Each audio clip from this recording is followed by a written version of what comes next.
Muy buenos días, ¿qué tal? Bienvenidos todos, sean todos cordialmente invitados y recibidos, mejor dicho, a esta nuestra reunión digital. Mi nombre es Eric Servín, pastor de Horizonte, Ciudad de México, y es un gusto poder recibirte con los brazos abiertos a esta nuestra reunión digital. Hoy retomaremos nuestra serie La vida a través del Evangelio en la primera carta de Pablo a los Corintios, ¿sí? La primera de Pablo a los Corintios. Así que preparemos nuestro corazón, nuestra mente para escuchar el mensaje de Dios para hoy. Vamos a orar. Señor, gracias Padre por este tiempo que nos das de poder escudriñar tu palabra, de poder recurrir hacia ti, Señor, a través de estos medios digitales. Te ruego, Señor, que tú nos hables y que tu Espíritu Santo esté con cada uno de mis hermanos. Señor, regálate este tiempo para tu gloria, para la extensión de tu reino. Y Padre, también nos encomendamos a tu Espíritu Santo, sabiendo de que Él es quien debe dirigir y quien sustenta todo. Gracias, Dios, por amarnos y por ser nuestro Rey. Regálate esta iglesia, Señor, como un lugar en donde la gente pueda escuchar de ti, de tus enseñanzas, y que puedan disfrutar de una nueva vida en Cristo. Gracias, en tu nombre oramos. Pues bien, vamos ya a entrar a nuestro tema de hoy. Vamos a ver que la predicación, el título se llama La resurrección de Cristo. La resurrección de Cristo. Esto es en la serie de la vida a través del Evangelio, en la porción de 1 Corintios 15 del 1 al 11. Todo esto va a estar en la Nueva Traducción Viviente. El mapa del sermón de hoy está dividido en 5 puntos. La intro, o para los más conservadores, el prólogo. La intro del Evangelio predicado, los versos del 1 al 2. El siguiente es el contenido del Evangelio predicado, de los versos 3 al 4. Luego, evidencia de la resurrección de Jesús, de los versos del 5 al 8. Luego, la obra de la gracia a través del predicador, de los versos del 9 al 11, y agregaremos una conclusión. Vamos a leer el texto base, estos 11 versículos en la primera carta de Pablo a los Corintios, capítulo 15, del 1 al 11. Dice así en la Nueva Traducción Viviente: Ahora, amados hermanos, permítanme recordarles la buena noticia que ya les prediqué. En ese entonces, la recibieron con mucho gusto y todavía permanecen firmes en ella. Esa es la buena noticia que los salva si ustedes siguen creyendo el mensaje que les prediqué. A menos que hayan creído algo que desde el principio nunca fue cierto. Yo les transmití a ustedes lo más importante y lo que se me había transmitido a mí también. Cristo murió por nuestros pecados, tal como dicen las Escrituras. Fue enterrado y al tercer día fue levantado de los muertos, tal como dicen las Escrituras. Lo vio Pedro y luego lo vieron los 12. Más tarde, lo vieron más de 500 de sus seguidores a la vez, la mayoría de los cuales todavía viven. Aunque algunos ya han muerto, luego lo vio Santiago y después lo vieron todos los apóstoles. Por último, como si hubiera nacido en un tiempo que no me correspondía, también lo vi yo, pues soy el más insignificante de todos los apóstoles. De hecho, ni siquiera soy digno de ser llamado apóstol después de haber perseguido a la iglesia de Dios, como lo hice. Sin embargo, lo que ahora soy, todo se debe a que Dios derramó su favor especial sobre mí, y no sin resultados, pues he trabajado mucho más que cualquiera de los otros apóstoles. Pero no fui yo, sino Dios, quien obraba a través de mí para su gracia. Así que no importa si predico yo o predican ellos, porque todos predicamos el mismo mensaje que ustedes ya han creído. Vamos a ver el primer inciso de este sermón. El primer inciso es la intro, o los más conservadores, el prólogo del Evangelio predicado.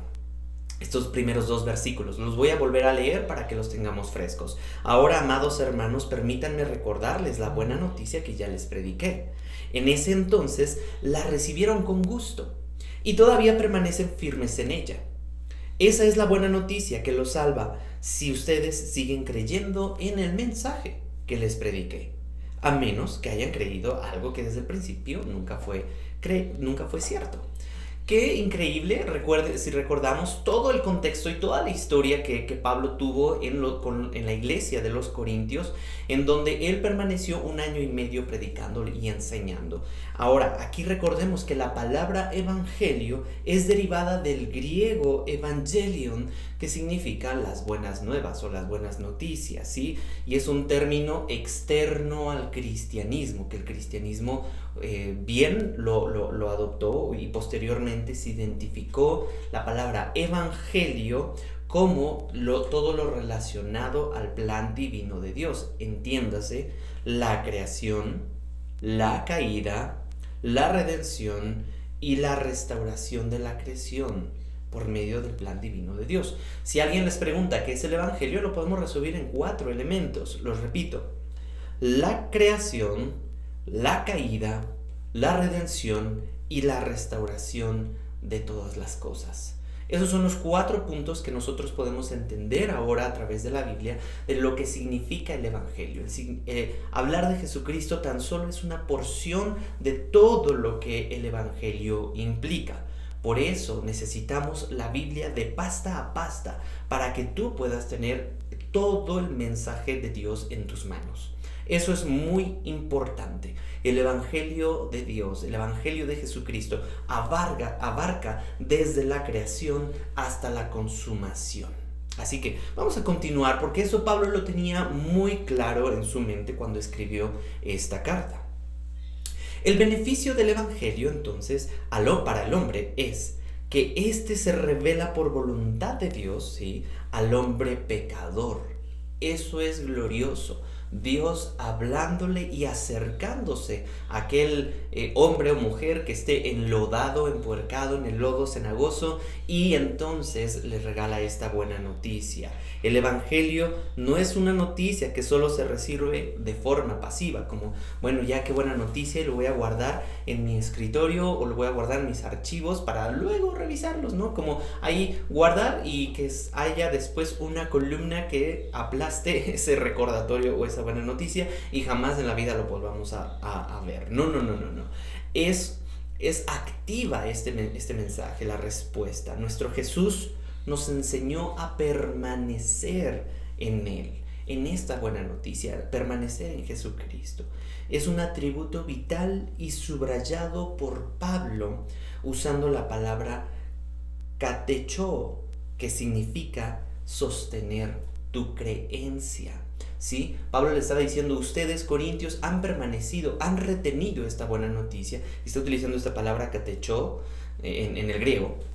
No estornude, pero es una palabra en el griego que significa sostener tu creencia. Si tú sabes o has tenido un debate, tú sabes lo que significa que alguien esté sosteniendo su creencia y esté firme en defenderla y esté firme argumentando al respecto. Entonces, Pablo les está diciendo, es vital para el discípulo de Cristo, para los discípulos de Jesús, que sostengan la creencia del evangelio. Es curioso que los cristianos corintios, ¿sí?, pudieron ser descritos de muchas maneras. Por ejemplo, fueron desunidos, desordenados, inmorales, adúlteros, rebeldes, raros espirituales, pero hasta aquí no hay un registro en esta carta que claudicaron de su fe, o sea, que se desviaron de su fe adorando otras cosas. Es curioso. Contrastado con una iglesia que fue fundada en Galacia, con los Gálatas. Checa lo que Pablo también les dijo a los Gálatas respecto a que no permanecieron o no sostuvieron su creencia del evangelio. Gálatas 1:6 dice: estoy horrorizado de que ustedes estén apartándose tan pronto de Dios, quien los llamó a sí mismo por medio de la amorosa misericordia de Cristo. Están siguiendo un evangelio diferente que aparenta ser la buena noticia, pero no lo es en absoluto. están siendo engañados por los que a propósito distorsionan la verdad acerca de Jesucristo. Y los mexicanos o los latinos en general tenemos muy familiarizado la palabra que algo aparenta algo, ¿sí? Pero no le llamamos así. Normalmente en México, en el mundo chilango, en todo esto le decimos la fayuca, la piratería, o no, miren, no son robados, son clonados.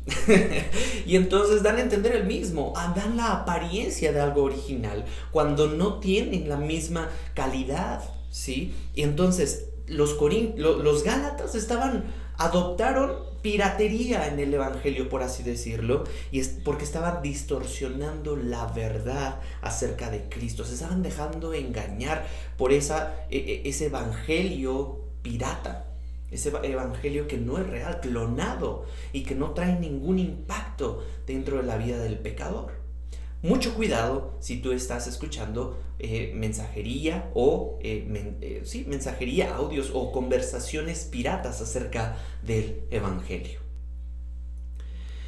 Derivado del ruido que tenían algunos corintios, ¿sí? En el versículo 12 Pablo responde a una pregunta: ¿por qué algunos de ustedes dicen que no habrá resurrección de los muertos?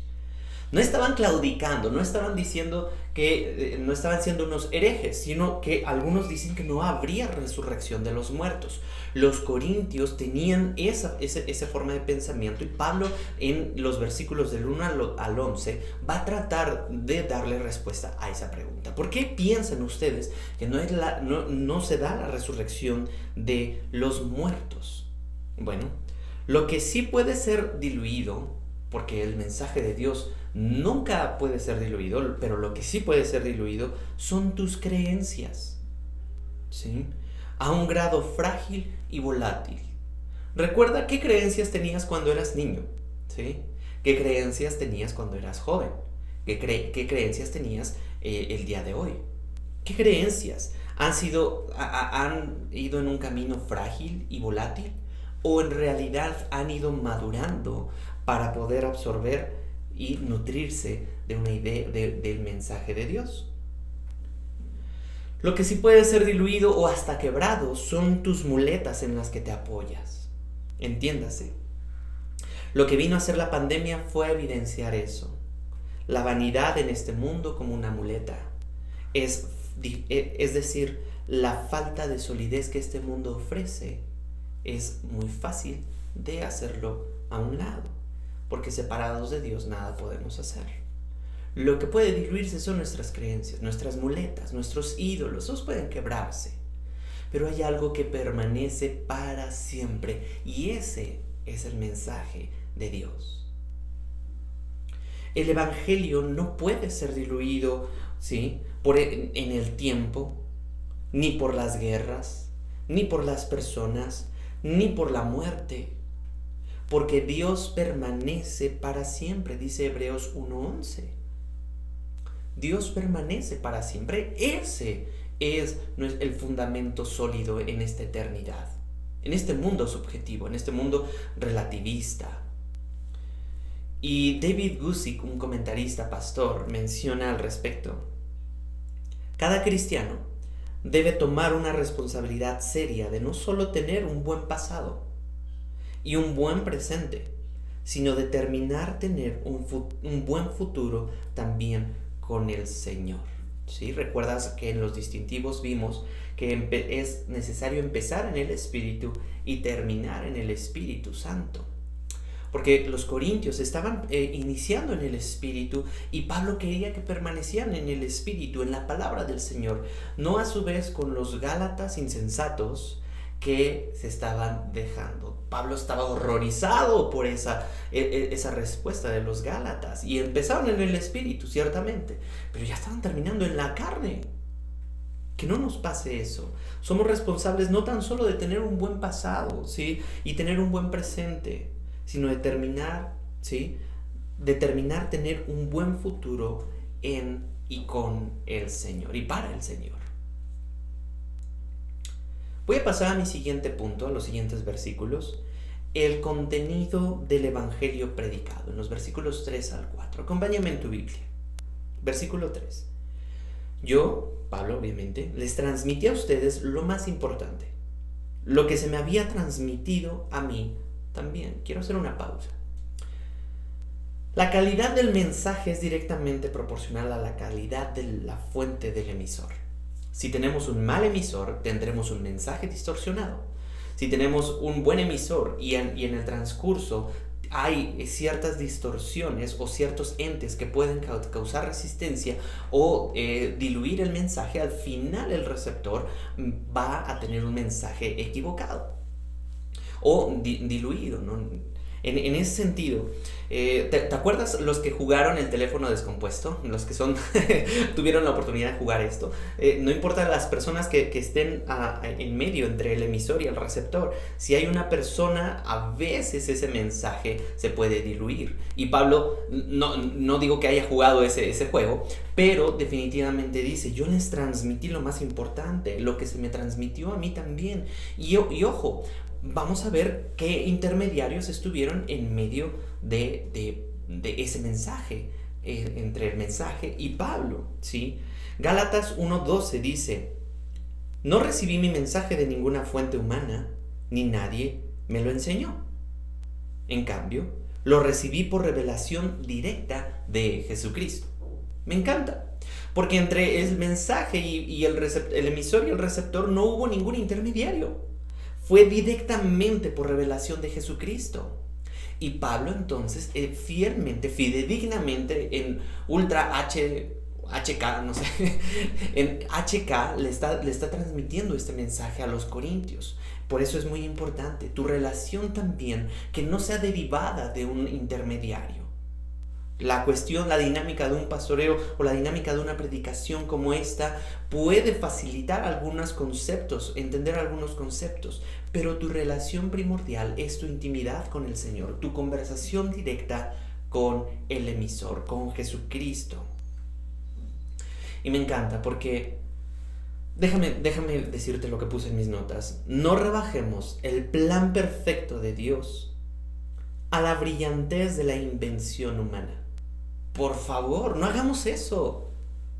Simplemente somos repartidores del mensaje que hemos recibido. Nuestra fe no está basada en un cuento de padrinos mágicos o un cuento de Disney, una película de Disney. Nuestra fe no está fundamentada en eso. Los hechos que fundamentan nuestra fe fueron verdad y siguen siendo verdad hasta el día de hoy. Este mensaje no ha sido diluido porque las fuentes que tenemos hoy son fidedignas, son veraces, son inerrantes, porque provienen de la misma revelación de Dios para con el mensajero, contigo y conmigo, en este caso con Pablo. Continúo en el texto, en el versículo 3 de 1 Corintios 15. Cristo murió por nuestros pecados, tal como dicen las Escrituras. Fue enterrado y al tercer día fue levantado de los muertos, tal como dicen las Escrituras. Vamos a ver cuál es este contenido del Evangelio. ¿Qué es lo que estaba repartiendo Pablo? ¿Qué es lo que estaba enseñando? ¿Qué es lo que estaba predicando Pablo? Muy bien, quiero fragmentar estos versículos, ¿sí?, en varias partes. Primeramente, Cristo murió. Esto es importante para nosotros los cristianos porque en los días que el Nuevo Testamento fue recién escrito, la práctica no necesitaba explicación. Cristo murió y se acabó. Pero nosotros decimos, bueno, si habrá muerto, se habrá quedado dormido, o se habrá desmayado, o lo habrán robado. Todas esas cosas, esos tipos de preguntas que no cabían en el Nuevo Testamento. Simplemente Cristo murió. Pero haríamos bien en apreciar lo que sucedía cuando alguien era crucificado, para que tú y yo tengamos un panorama más detallado de la muerte de Jesucristo. Es nuestro Maestro, nuestro Salvador, nuestro Rey. Presta mucha atención a lo que voy a estar leyéndote, por favor, y trata de llevar tu imaginación a lo que yo te estoy narrando. La espalda de la víctima se desgarraba en la cruz del Calvario por causa de los azotes, y luego la coagulación de la sangre se rasgaría de nuevo cuando se le arrancaba la ropa a la víctima. Cuando la víctima era arrojada al suelo para que sus manos fueran clavadas a la cruz, las heridas se rasgarían de nuevo y se contaminarían con tierra. Luego, mientras era colgado en la cruz, con cada respirar, las dolorosas heridas rozarían contra la madera áspera de la viga vertical y se agravaría aún más. Cuando el clavo era metido a través de las muñecas, separaba el gran nervio mediano. Este nervio estimulado produciría choques insoportables de dolor ardiente en ambos brazos y podría resultar en las manos de la víctima un agarre en forma de garra. Más allá del insoportable dolor, el mayor efecto de la crucifixión era el inhibir la respiración normal. Si alguien tuvo problemas para respirar fue Cristo, en la cruz del Calvario, y no por COVID.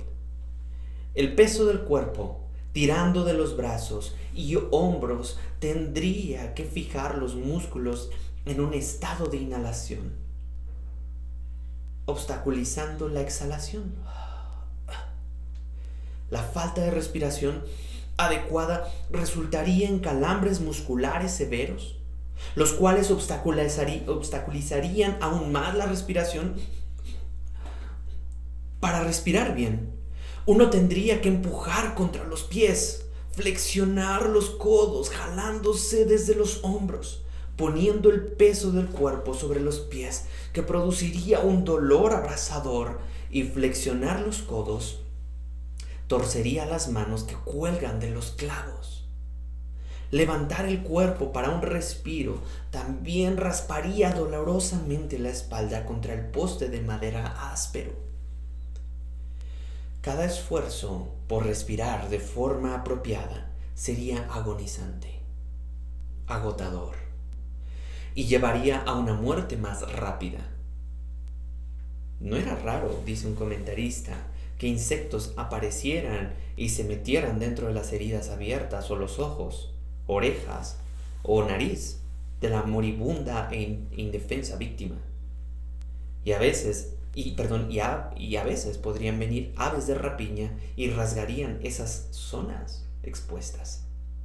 Además, era costumbre dejar los cadáveres en la cruz para ser devorados por animales depredadores. La muerte por crucifixión podría venir de diferentes fuentes: shock agudo por la pérdida de sangre, estar muy agotado para respirar por más tiempo, deshidratación, ataque al corazón inducido por estrés, falla cardíaca congestiva que lleva a una ruptura cardíaca. Si la víctima no moría lo suficientemente rápido, las piernas se romperían y la víctima pronto sería incapaz de respirar. Esa es una descripción de lo que Jesucristo padeció, y pálida descripción de lo que en realidad Jesucristo padeció, porque la Biblia dice que lo desfiguraron sin poder haber distinguido una figura de hombre en su persona. Pero ¿quién mató a Jesucristo? ¿Quién asesinó a Jesús? Gálatas 1:4 nos dice: tal como Dios, nuestro Padre, lo planeó, Jesús entregó su vida por nuestros pecados para rescatarnos de este mundo de maldad en el que vivimos. Me surge otra pregunta. ¿Cómo respondió Jesucristo en frente de este agonizante sufrimiento? ¿Cuál fue su respuesta? 1 Pedro 2:22 dice: Él nunca pecó y jamás engañó a nadie. No respondía cuando lo insultaban, ni amenazaba con vengarse cuando sufría. Dejaba su causa en manos de Dios, quien siempre juzga con justicia. Versículo 24. Él mismo cargó nuestros pecados sobre su cuerpo en la cruz, para que nosotros podamos estar muertos al pecado y vivir para lo que es recto. ¿Cómo reaccionó? ¿Para qué? ¿Por qué tuvo que pasar ese cruel sufrimiento? Ahí nos da. Para que nosotros podamos estar muertos al pecado y vivir para lo que es recto.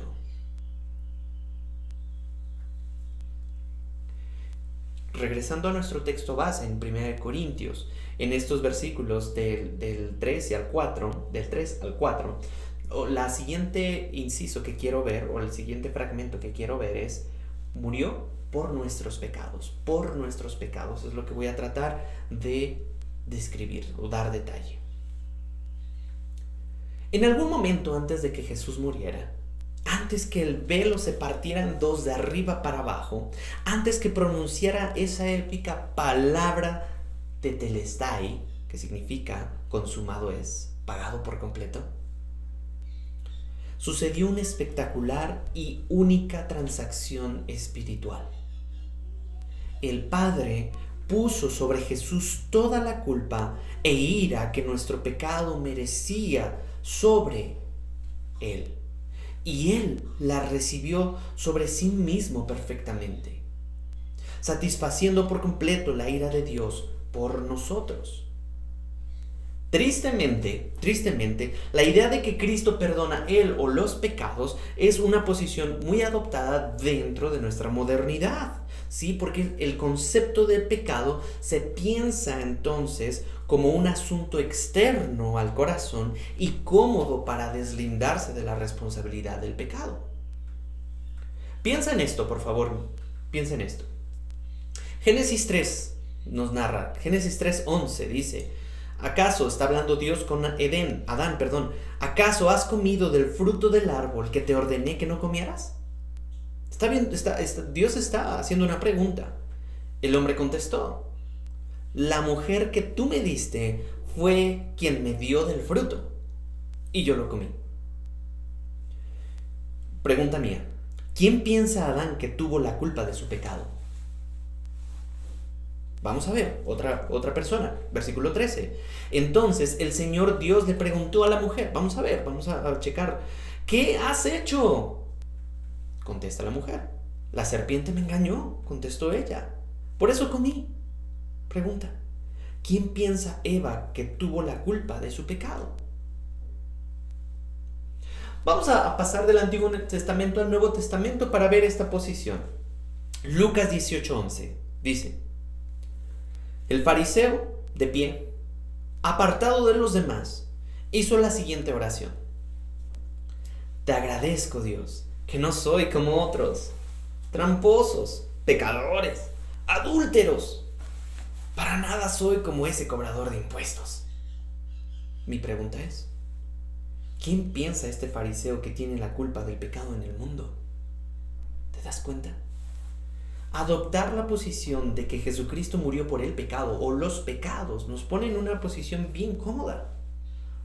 Una posición en donde yo no soy responsable y la culpa está extra o externa a nuestro corazón o a nuestra responsabilidad.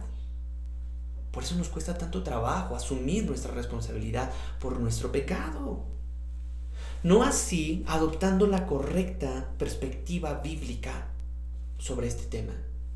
Se cultiva una conciencia sana y un sentido de responsabilidad frente al pecado, si vamos con la línea de la Biblia. Fíjate que lo que Nehemías 1:6 dice: escucha mi oración. Nehemías no tenía nada que ver, este personaje que me encanta, que dice: escucha mi oración, mírame y verás que oro de día y de noche por tu pueblo Israel. Ojo, sus oraciones pasaron a un nivel simplemente egoísta, a uno mismo, a un nivel por los demás. Y confieso que hemos pecado contra ti. Ojo, no dice ellos pecaron, por eso vamos a tener que levantar las murallas, los muros de Jerusalén. No, confieso que hemos pecado contra ti. Esta perspectiva, y dice, es cierto, incluso mi propia familia y yo hemos pecado. Eso sí es de valientes, eso sí es de personas responsables, el poder asumir las consecuencias y enfrentar lo que nuestro pecado ha derivado o ha resultado. Fíjate lo que el Nuevo Testamento dice al respecto, Gálatas 2:16. Pues nadie jamás será declarado justo ante Dios mediante la obediencia de la ley.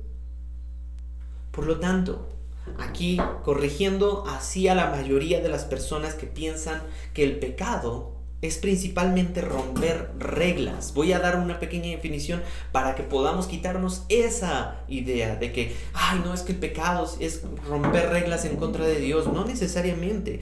Fíjate lo que dice, romper las reglas divinas. Timothy Keller, un autor importante, dice, Keller concluye lo siguiente. Presta atención. El pecado es buscar convertirse en uno mismo para conseguir una identidad separada de Dios. Voy a repetir esto. El pecado es buscar convertirse en uno mismo para conseguir una identidad separada de Dios. Qué interesante definición respecto al pecado. Porque normalmente en el mundo latino vemos como el pecado lo que no debemos hacer y las reglas que rompemos, porque así nuestras tradiciones nos lo han enseñado.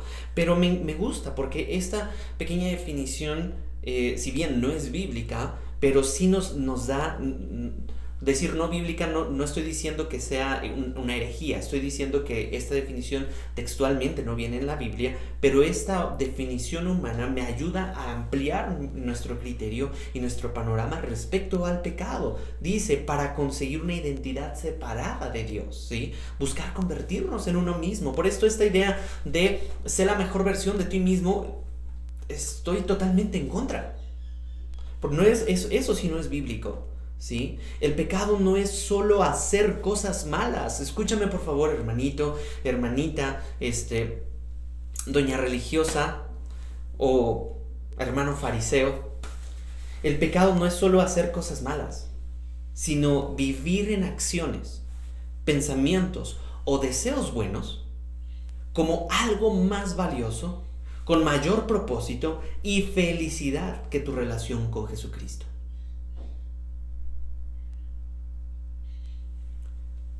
¿Qué cosas buenas te están llevando a convertirte más en ti mismo, en lugar de la identidad que Dios ya te diseñó, como hombre, como mujer? Murió por tus pecados.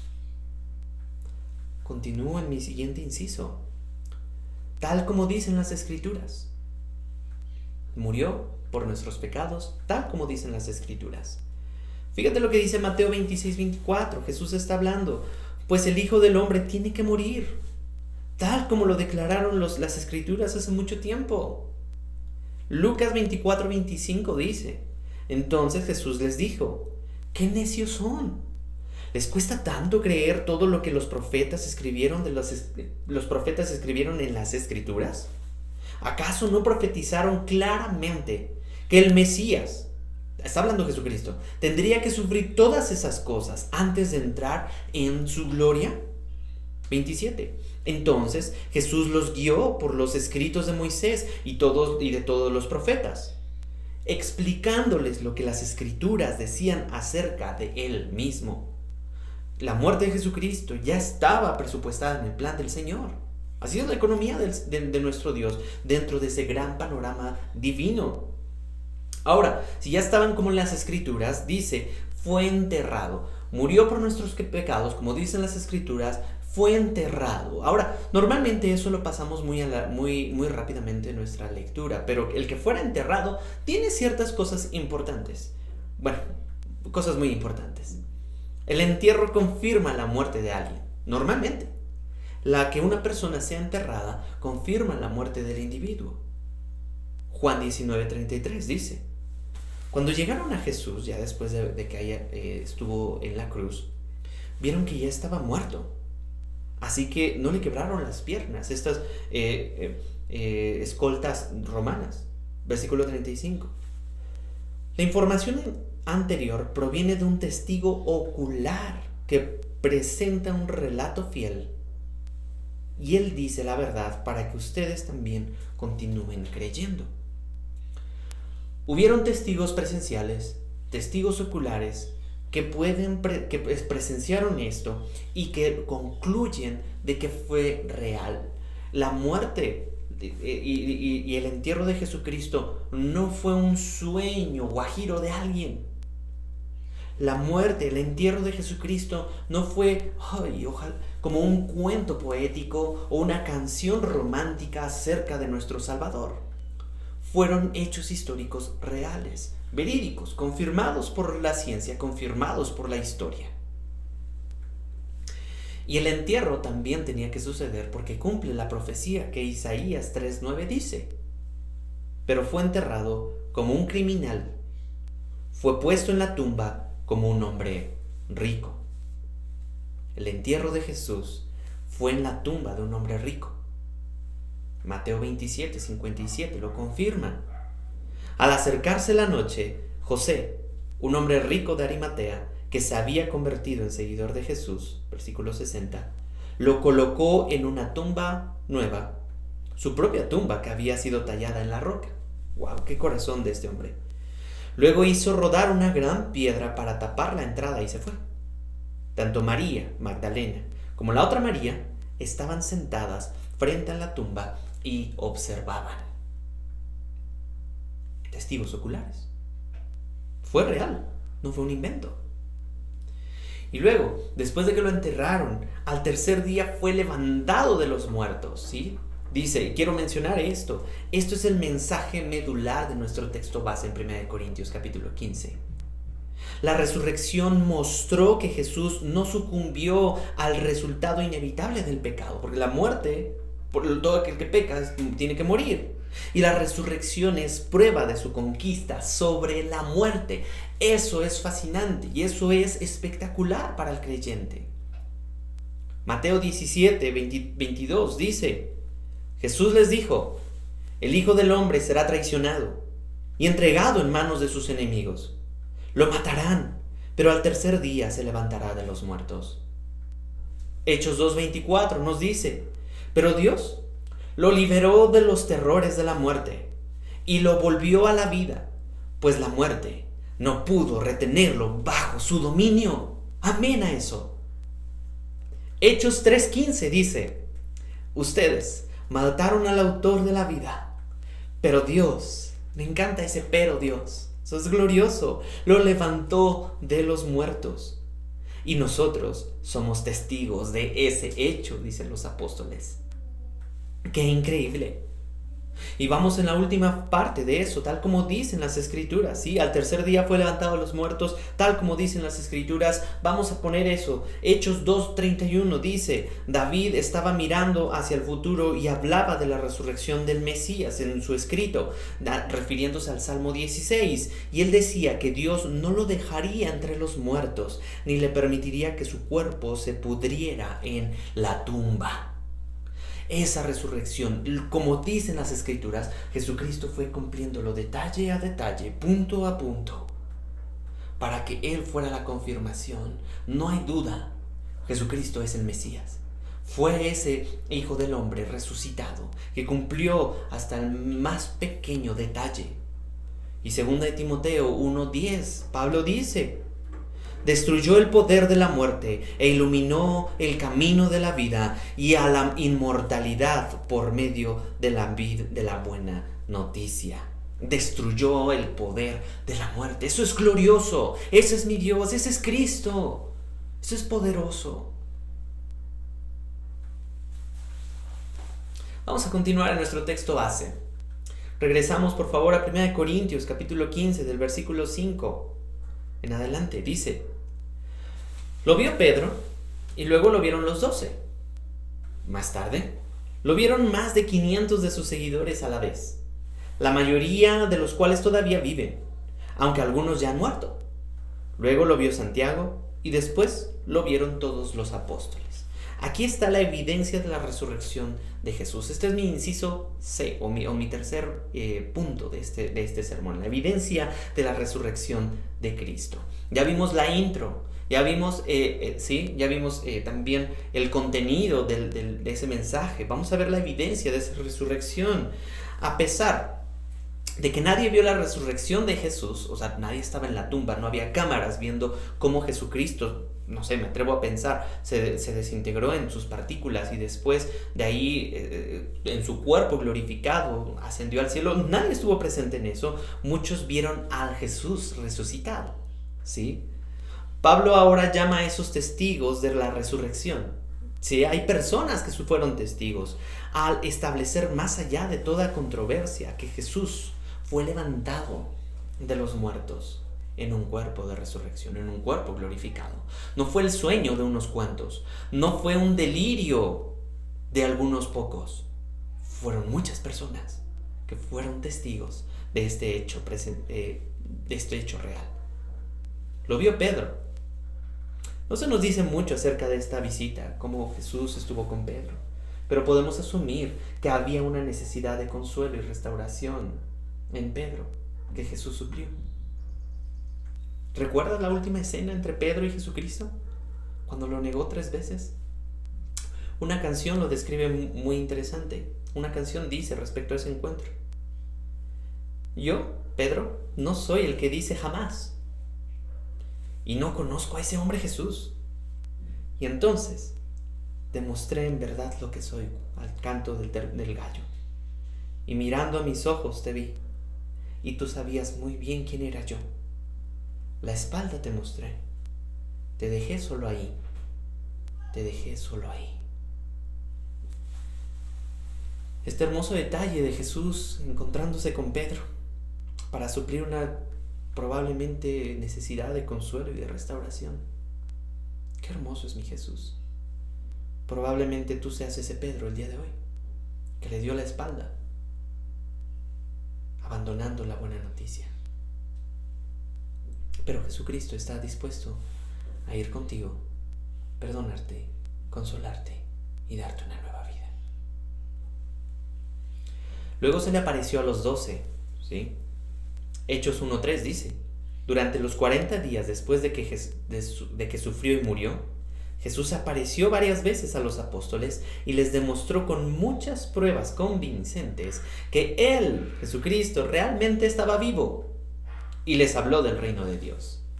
Las últimas palabras de Jesucristo no fue échale ganas, bro, no fueron mira, bueno, estás triste, pues deja de estar triste. No. Jesucristo les habló del reino de Dios. Es lo que nosotros queremos inculcar dentro de nuestra forma de hacer iglesia. Sé ese uno que habla con los demás acerca de Jesucristo. Lucas 24:36 menciona: entonces, justo mientras contaban la historia donde estaban todos los discípulos reunidos, de pronto Jesús mismo apareció de pie en medio de ellos. Me fascina. Y dijo: la paz sea con ustedes. 37. Pero todos quedaron asustados y temerosos. Pensaban que veían un fantasma. ¿Por qué están asustados?, les preguntó Jesús. ¿Por qué tienen el corazón lleno de dudas? Miren mis manos, miren mis pies. ¿Pueden ver que de veras soy yo? Tóquenme y asegúrense de que no soy un fantasma. Pues los fantasmas no tienen cuerpo, como ven que yo tengo. Mientras hablaba, Él les mostró sus manos y sus pies.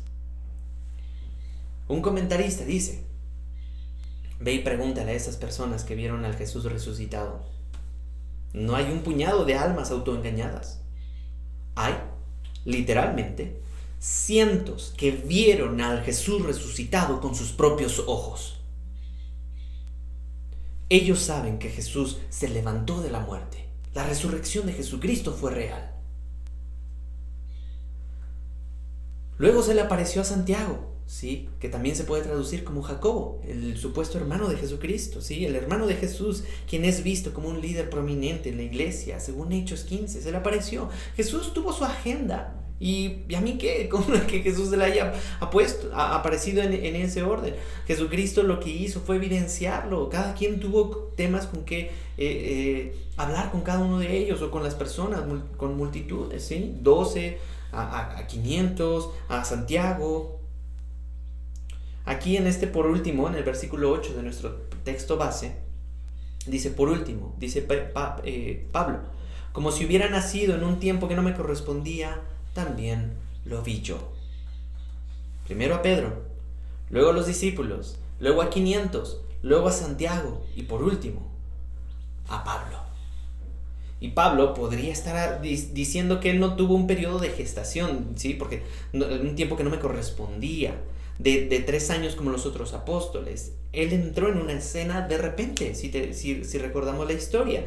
Y otros creen que Pablo dijo eso, de que yo aparecí, ¿sí? Que fue un nacido fuera de tiempo o un abortivo, ¿sí? Otros creen que Pablo era un abortivo porque los corintios estaban como cuchillitos de palo, despreciando su estatus como apóstol.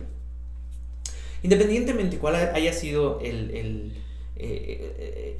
fin de Pablo al decir que si hubiera nacido como si hubiera nacido en un tiempo que no me correspondía, también Jesús se le apareció.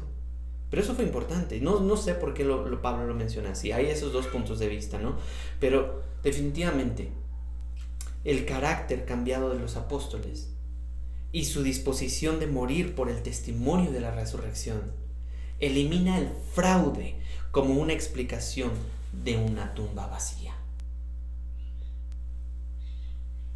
Quiero pasar a mi siguiente punto del sermón, inciso D, la obra de la gracia a través del predicador. Y ya me estoy perfilando casi al final.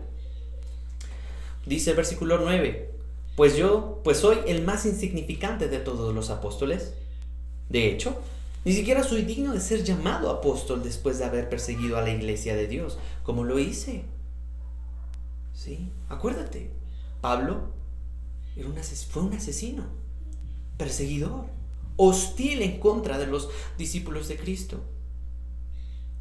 Pero aquí su forma de pensarse a sí mismo, ¿sí? Él no tenía el deseo de competir con los otros apóstoles por el premio de ¡ay, el mejor apóstol del mes! Él estaba contento con su condición. Soy el más pequeño, hasta el último. ¿Sí? Es un privilegio que haya sido llamado apóstol. Es la gracia de Dios que me puso ahí. No lo merezco y Dios me lo puso ahí. ¿En dónde te ha puesto Dios hoy? Que no mereces, pero en donde la gracia de Dios ha hecho evidente. ¿Estás contento donde Dios te ha puesto hoy? Como Pablo.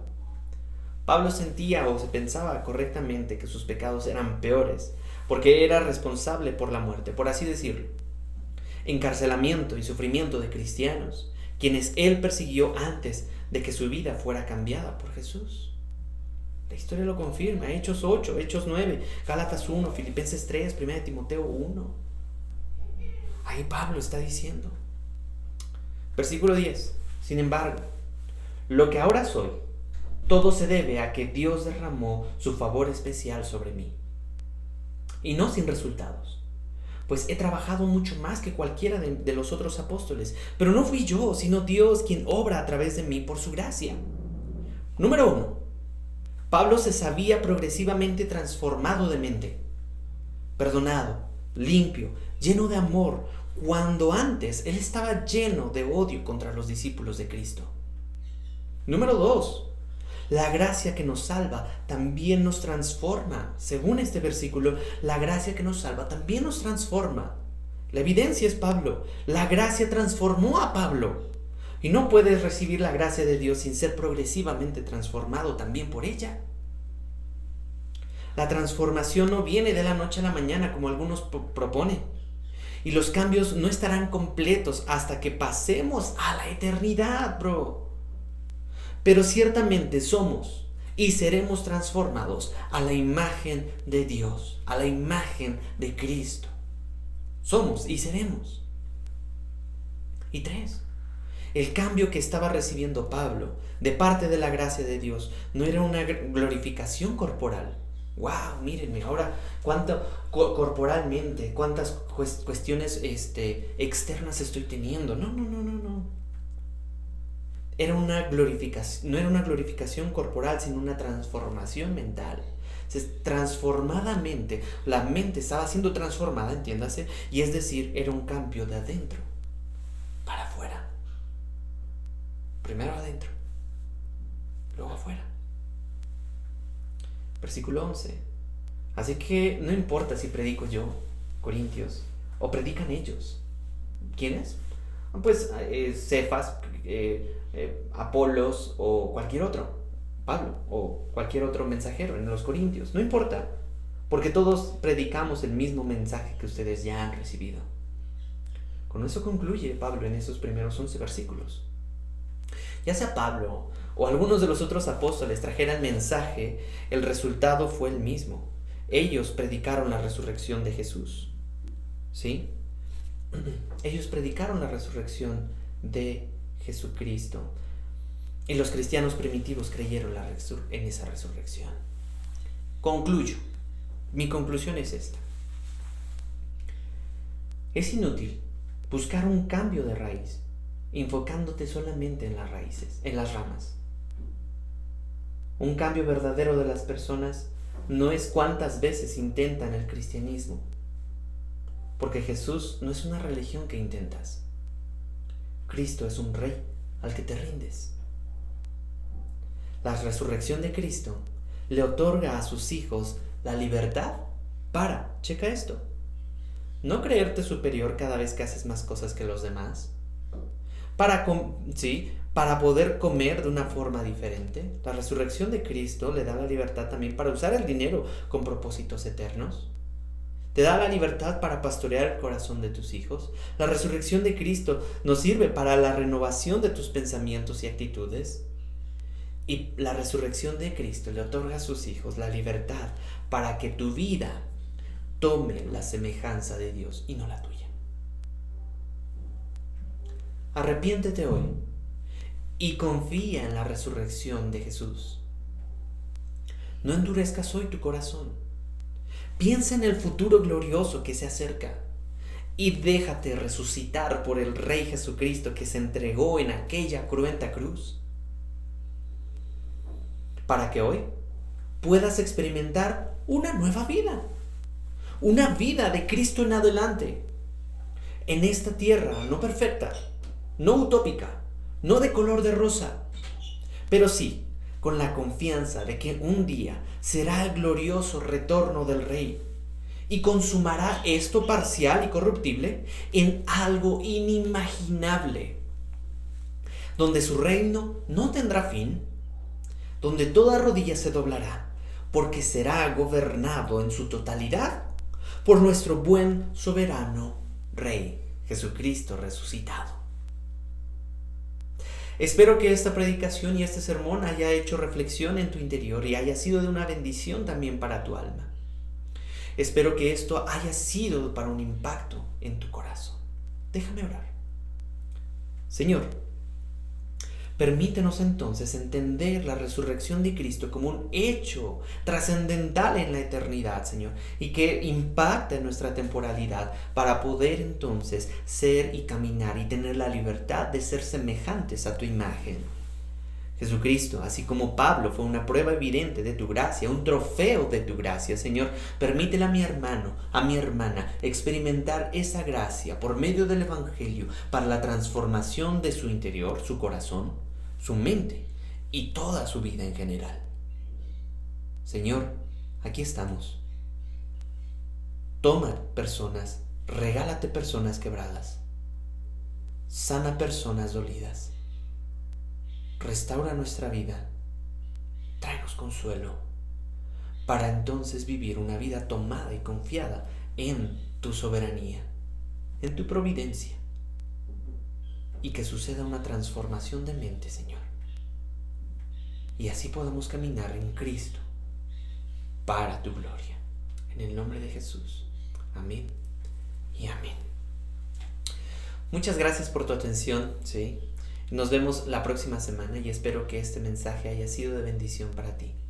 Espero que el Señor bendiga tu alma. Nos vemos para la próxima. Que Dios te bendiga. Gracias.